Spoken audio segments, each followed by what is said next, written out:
Asante sana Mheshimiwa Mwenyekiti, nampongeza sana Mheshimiwa Fatma kwa swali lake la nyongeza zuri ambalo linapenda kujua ushiriki wa watoto wa kiume kwenye masuala haya ya malezi na makuzi. Napenda kusema kwamba watoto wote ambao wanasimamiwa chini ya wizara hii ya maendeleo ya jamii, jinsia, wanawake na makundi maalum ni wa jinsia zote. Na katika mikakati yote tunapotamka neno mtoto wa kiume anakuwa ni sehemu. Mfano, tunatekeleza mkakati wa vikundi vya malezi vya wazazi. Wazazi hawa wanafundishwa jinsi ya kwenda kufanya malezi na makuzi ya watoto. Ndani mle wanaume wapo ambao ni baba zao na hawa watoto. Tunatekeleza elimu kwa jamii inayohusu masuala yanasema familia bora, taifa imara. Tayari wazazi ambao wameshiriki kwenye hii program au hii kampeni ni kama 550,000 hivi, lakini kati yao 157 na pointi ni wanaume. Kwa hiyo tunawafikia watoto hawa kupitia wazazi wao wa kike na kiume.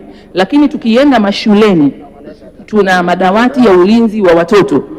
Madawati ya ulinzi wa watoto ni watoto wote, wa kike na wa kiume, na kwenye uongozi pale kiongozi ni mwanamke na mwanamume kwa pamoja. Kuna mabaraza ya watoto tunayafanya. Haya mabaraza ya watoto yanaanzia kijijini, kwenye mitaa, kwenye kata. Haya nayo ni watoto wote wako mle ndani. Na tumekuwa na watoto wa kutosha wa kiume wanakwenda kuwakilisha nje ya nchi wakitokea kwenye haya mabaraza.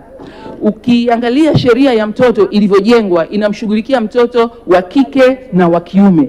Kwa hiyo napenda tu kusema kwa ufupi tunazingatia masuala haya, na ili kuongeza nguvu zaidi tumesajili vyama vya wanaume mbalimbali, na siku hiyo nawasilisha bajeti tarehe 1 Juni walikuwepo. Lengo ni kuchukua mtandao wa wanaume uingie ushike nafasi yake katika kuangalia maslahi ya wanaume, sio wakubwa tu bali na watoto.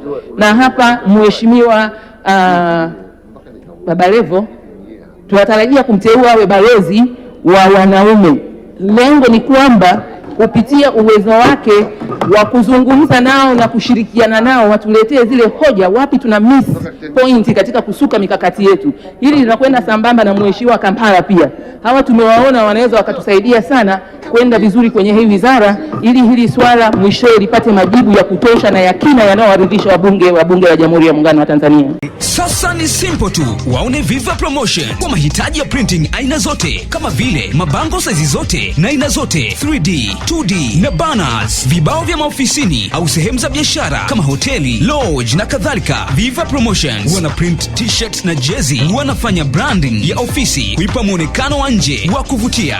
Wanapatikana Tabora mjini, mtaa wa shule, jirani na chuo cha utumishi wa umma Uhazili. Simu namba 0762484266. Instagram @viva_promotion.